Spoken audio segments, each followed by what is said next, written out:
Shalom, shalom. First and foremost, Ka Halal. All praises, honor, and the glory shall go to Yahweh, Bahasham, Yahweh Shai, Bahasham, Rakah Kodash Brakathum. Double honor shall go to apostles, elders, and bishops, a great millstone who continue to teach it to rule well. Shalom to the Akims, a great millstone of like-minded camps and individuals who continue to teach as one body, who continue to be out in the highways and byways, risking their lives for the greater good. Shalom to the sincere Akwats who continuously learning in silence, as the holy scriptures have commanded for you to do so. Shalom to the speckled birds, aka the Israelite foreigners, who appear to be as the heathens, but are also the scattered Israelites from the four corners of the earth. And also shalom to the true believers and subscribers of this true gospel, for this should be considered a true blessing from the higher power. This is Azariah Gabar, representing the King is Coming channel, back at it with another lesson for edification purposes. All right, Jakes, so listen up. Things are only getting worse. Disaster after disaster is being brought forth. Okay?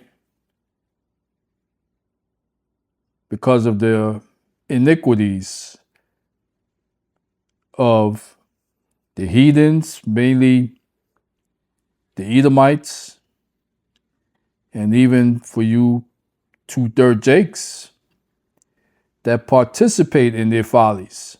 All right, so the title for my lesson today will be The Drought Begins. The drought begins, because that's what's going on right now. It's happening in certain parts of Babylon as I speak. So what you see here, you got Snyder Reports back in the house. And his video is titled, Americans Don't Realize This Water Crisis is Already Here. It's here. And it's going to get worse. So unless you Jakes are into this true spirit and gospel, you're going to be affected by it. All right? So this video is almost 9 minutes long, so I'll play it in its entirety, and I'll pull up a couple of precepts to support what I'm saying. And we'll close it out. All right, let's go. Right now, parts of the United States are running out of water. And for the majority of Americans, they don't know how serious this actually is.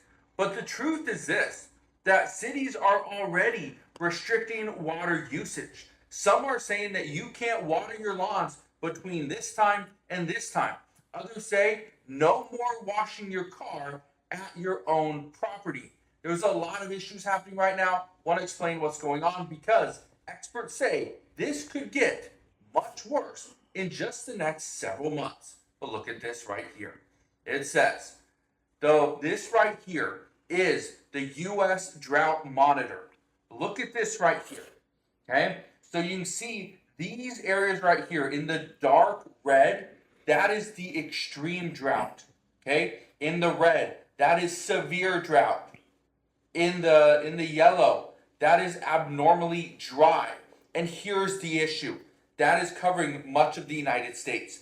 But guess what? Everyone's talking about the West Coast and how the West Coast is going to have an extreme fire season this year. Well, guess what? The farmers are saying their crops, the drought that they've experienced, that is impacting them severely.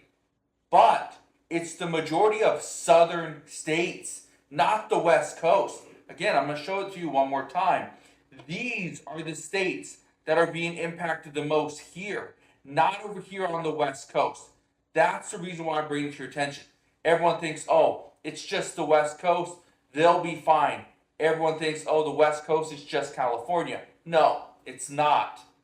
Look at this right here. says Idaho declares drought emergency for all 44 counties as snowpack hits record lows. They're already declaring an emergency due to a drought. Okay? I want to read this to you really quick. It says, state water officials say the move gives farmers and other water users more flexibility to manage limited water supplies during the dry conditions. The emergency declaration allows temporary changes to existing water rights for the rest of the year, as long as those changes do not harm other water users. Okay, again, Idaho's experienced a drought. Doesn't stop there. Listen to this one. This is Kearney, Arizona. That's the sound of an American oil. We're hard at work. Want to be a part of it? Listen up. Hello, my name is Adam. The note on the door of City Hall lays it all out. The green bar is how much water Kearney uses. The purple line is how much water they have. When the green bar hits the purple line, that's it. They're out of water. And that will be 3 months from now. So for Kearney, Arizona, by July 15th, they will be out of water. That means you will not be able to turn on the faucet and see water come out. They will have no water. How concerning is that? That's what we want to avoid, because they are already hitting the panic button. Residents are already saying they're going to buy big 50-gallon barrels and try to fill it up with rainwater, but they don't know when it's going to rain. Again, those are the issues we're about to face. Look at this one. It says, the city of Raleigh, water restrictions begin on Monday as drought persists. It says, starting Monday, April 20th, the city of Raleigh is implementing stage 1 water use restrictions to preserve the local supply amid lingering drought conditions. I want to read this to you. Look at this right here. This is stage 1. So first off, automatic and non-automatic sprinkler irrigation or spray irrigation is allowed between midnight and 10 a.m. Homes with odd-numbered addresses may water on Tuesdays. Homes with even-number addresses may water on Wednesdays. Irrigation of landscape is recommended at a minimum or a maximum of 1/2 inch per week. Water customers must abide by required water use reductions and efficiency measures. Penalties apply for non-compliance. That's stage 1. Okay? They do not want to get to stage 2. They don't want to. That's the issue, though, is people don't realize the drought that we've experienced this year, the snowpack, the record lows that we're experiencing, especially here on the West Coast, is substantial.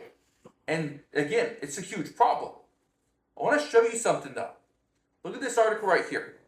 It says these 10 states had the biggest crop losses due to drought. Okay? I was reading this article just this morning. Thought it was interesting because of the states that are in this. First, I want to show you this, though. It says among the states on the list, the total value of crops lost to drought since 2016 ranges from $18.7 million to nearly $750 million. Accumulatively, these states alone account for nearly 98% of the total value of crop losses due to drought conditions in the U.S. since 2016. They account for 98%. Again, that's a massive amount. I want to show you the states, though. Look at these states and tell me how many are on the West Coast. Number 10 is Maine. Total crop losses over the past 9 years, 18.7 million. Nebraska, 33.6 million. Mississippi, 57.7 million, 5 million. Kansas, 59.6 million. New Hampshire, 61.5 million. Minnesota, 108.8 million. You got Missouri, 131.8 million. Iowa, 184.6 million. Texas, 230.3 million. And then you got South Dakota, total crop damage due to drought, $749.8 million. Okay? In 9 years. Again, you think this is just starting? You think this is kind of getting out of hand? You're right. It is getting out of hand. But many believe that because of the super El Nino, look at this article as well. It says strong El Nino could worsen Washington fire season. I live in Washington State. This is one of the concerns, is that we are going to have fires just all over the state, all over the West Coast, really. We are going to have smoke pretty much covering our air quality will be poor, most likely all summer. That's what we're already anticipating. Okay? That's likely what's going to happen. But the reason why I'm bringing it to your attention today, one of the big concerns is water, right? The drought, obviously. But I want to read something to you. Okay? They say this is where we're at right now. We have empty reservoirs. We have water restrictions starting. Food prices are currently rising, and fire risk is pretty much at all-time highs based off of what we're seeing. Okay? Or at least leading into the summer. Now, I want to break this down. First off, when there's water shortages, cities limit usage. When we limit usage, we usually see a lot of the vegetation, everything becomes very dry. Having dry vegetation, and we're going into a very hot season, and some are saying this is going to be a super El Nino, that's extremely concerning. That right there should just tell us that yes, it's going to be a bad spring and bad summer. They say if this occurs, which is very high or highly likely, they say crops are going to struggle, which means prices are going to surge. So prepare for that. Then they say prepare for wildfires. Okay? Just prepare for wildfires that are going to impact every single community. That's what we're hearing. Okay? So this isn't going to happen. This is already starting. We are already preparing for this. So over the next 90 days, prepare for what could be a rough summer. But I'll leave you at that. If you have any questions whatsoever, please ask your question down in the comment section below. But All right, so there you go. So the bottom line is this. These droughts will ultimately cause greater famines of bread. That's biblical. All right? And it's going to also cause immense wildfires. All right? And again, this is biblical as far as the plagues and pestilences and the judgments being handed out on a daily basis by the Lord, according to the book of Zephaniah 3 and 5. Roughly paraphrasing, every morning the Lord's judgments go forth, roughly paraphrasing, all right? So you Jakes, beware. Let's go to the scriptures real quick.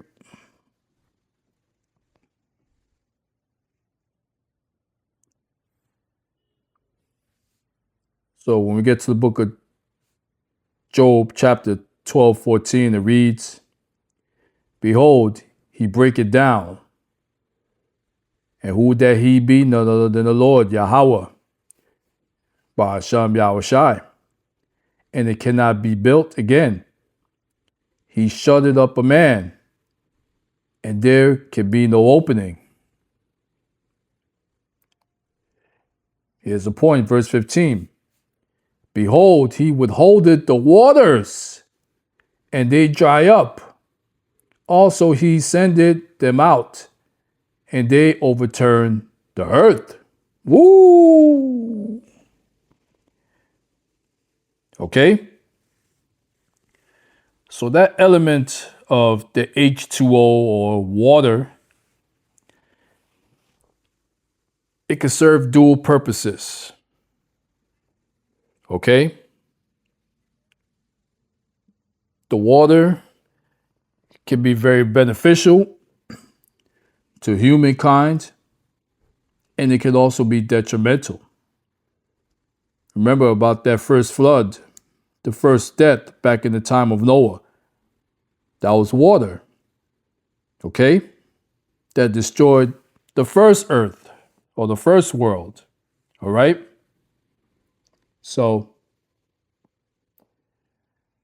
when you go into that same precept in the New Living Translation, the NLT, and it reads, what he destroys cannot be rebuilt. And this is Esau. This is definitely directed towards Esau Edom. Because in the scriptures, it also talks about him saying he will rebuild, but the Lord will throw down.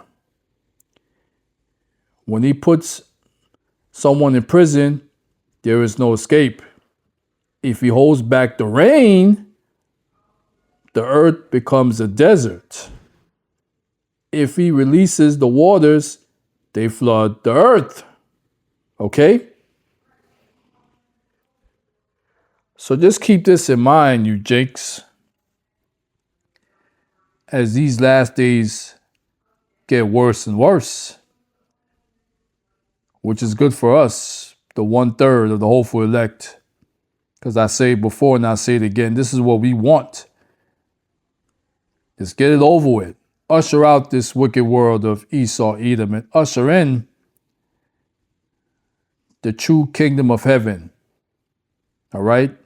The kingdom of Jacob, according to the book of 2nd Ezra 6 and 9. You heard? So that's going to conclude this lesson for today. And hopefully edification is brought forth once again. So with that being said, all praises, honor, and the glory shall go to Yahweh, Bahasham, Yahweh Shai, Bahasham, Rakakodash, Brakatam, Kwam, Yashrala. And as always, Abaratazah, Lord willing, on to the next video. Shalom.